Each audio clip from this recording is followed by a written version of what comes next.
Video ini hanya untuk mereka yang punya logika. Bagi yang tidak punya logika, skip aja. Siapapun yang masih meremehkan Jokowi harus tahu informasi ini. Sejak April lalu, Jokowi diangkat sebagai anggota Dewan Penasihat Global Bloomberg New Economy. Ini sama sekali bukan dewan yang main-main. Ini adalah Dewan Penasihat Elit Global yang dibentuk untuk menjawab tantangan-tantangan dunia.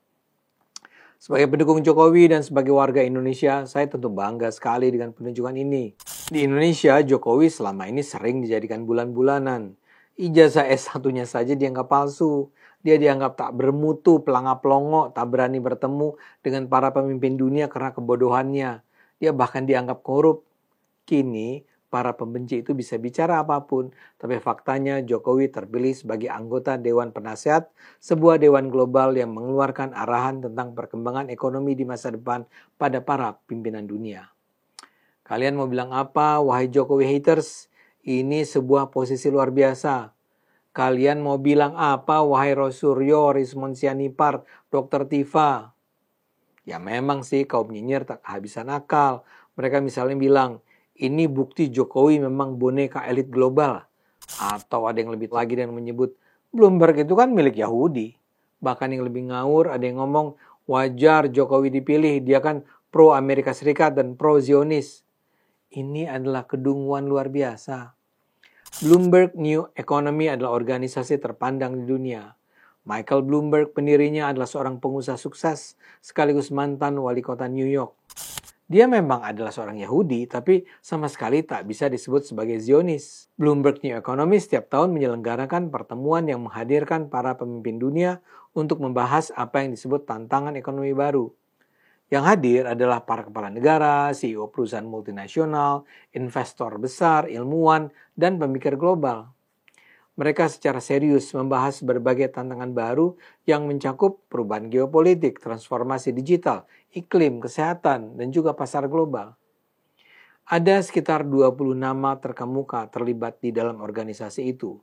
Misalnya saja, Mario Draghi, mantan Perdana Menteri Italia, Gan Kim Yong, wakil Perdana Menteri Singapura, Suresh Prabhu, mantan Menteri Perdagangan India, dan Gina Raimondo, mantan Menteri Perdagangan Amerika Serikat. Ada pula Gita Gopinath, ekonom terkenal Harvard University, Don Fitzpatrick, CEO dari Soros Fund Management, serta Nubar Avian, co-founder Moderna, CEO flagship Pioneering. Jokowi adalah satu-satunya mantan presiden yang langsung didaulat bergabung dalam BNI.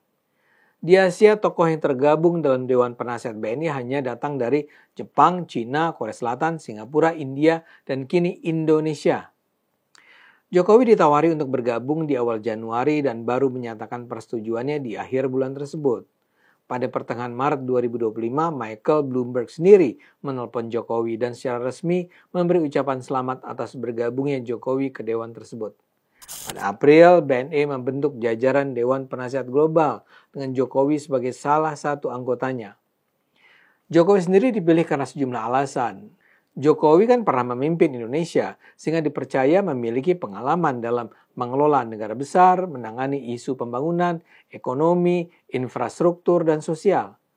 Jokowi dianggap juga punya track record teruji di level tertinggi pemerintahan, bisnis, dan organisasi multilateral. Dia pun dinilai sukses menyelamatkan Indonesia tatkala terkena COVID. Jokowi juga sukses melakukan hilirisasi yang memungkinkan Indonesia melepaskan diri dari cengkraman kekuatan ekonomi superpower yang dipercaya akan membawa kemajuan signifikan bagi ekonomi Indonesia. Jokowi sendiri pernah bilang bahwa dia akan menyuarakan ide-ide new economy di negara berkembang agar perspektif negara-negara non-barat juga terdengar dalam forum global. Karena selama ini banyak forum internasional dianggap didominasi oleh negara maju, kehadiran pemimpin dari negara berkembang seperti Indonesia memang dianggap penting agar kebijakan global tidak hanya mencerminkan kepentingan negara-negara besar. BNI juga menginginkan masukan-masukan strategis dari tokoh yang bisa berpikir lintas sektor dan paham bagaimana kebijakan di tingkat negara bisa diaplikasikan dalam konteks global. Jokowi menyebut bahwa pengalaman Indonesia dan praktek di ASEAN bisa jadi bahan penting yang dibagikan ke forum dunia. Pada 6 Oktober nanti, Indonesia akan jadi tuan rumah Forum BNI dengan topik New Energy dan Supply Chains. Ini akan dilanjutkan dengan pertemuan puncak di Bali dan Singapura pada November.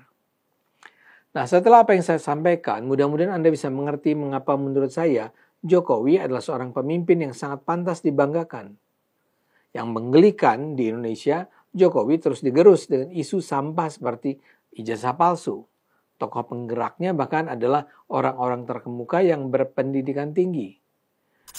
Isu ijazah palsu jelas tidak dipercaya oleh mereka yang berakal sehat. Apakah Bloomberg tidak tahu soal isu ijazah palsu itu? Tentu tahu, tapi mereka tidak peduli isu dangkal seperti itu. Karena mereka bicara atas dasar fakta. Sebaliknya para pembenci Jokowi sama sekali mengabaikan akal dan bicara hanya dengan rasa. Begitu Jokowi mendapat pengakuan dari lembaga internasional, Jokowi langsung dituduh antek asing.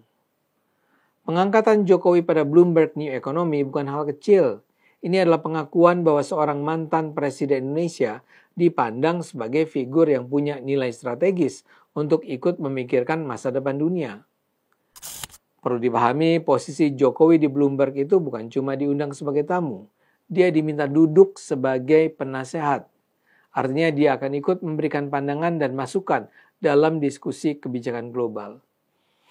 Ini tidak bisa dianggap remeh, dan inilah letak ironi besarnya. Dunia mengakui kapasitas Jokowi, tapi sebagian masyarakat Indonesia lebih memilih mempercayai teori yang lahir dari imajinasi. Kalau Anda tidak suka Jokowi, sebenarnya juga tidak apa-apa. Kalau Anda ingin mengkritik kebijakannya sewaktu dia menjabat, ya silakan saja. Tapi kritik Anda harus dilandasi pada fakta. Jika logika kita sehat, kita akan melihat bahwa tidak mungkin organisasi sekelas Bloomberg menunjuk seseorang tanpa pertimbangan matang. Mereka tidak akan mempertaruhkan nama baiknya demi memenuhi keinginan konspirasi Yahudi misalnya, seperti yang dibayangkan oleh para pendengung medsos itu. Ini menjadi pelajaran penting bahwa logika masyarakat dunia bergerak dengan standar prestasi, bukan berdasarkan asumsi. Jokowi dihormati karena ia berhasil memimpin Indonesia dengan stabil selama 10 tahun. Dia berusaha melepaskan diri Indonesia dari ketergantungan pada negara-negara adikuasa. Dia tidak mau Indonesia didikte kekuatan raksasa.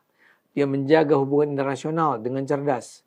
Dia membangun infrastruktur yang memajukan konektivitas nasional. Itu semua adalah nilai yang dilihat dan dihargai di tingkat global. Inilah saatnya kita semua berpikir dengan jernih, membersihkan hati dari kotoran kebencian. Kita harus melihat dengan objektif dan jujur soal Jokowi. Kalau dunia saja bisa mengakui Jokowi, mungkin sudah waktunya kita berhenti menjadi korban dari kebangkrutan logika yang kita ciptakan sendiri. Saatnya kita menjadi bangsa yang dewasa dan bersikap adil sejak dari pikiran. Ayo gunakan akal sehat, karena hanya jika kita menggunakan akal sehat, Indonesia akan selamat.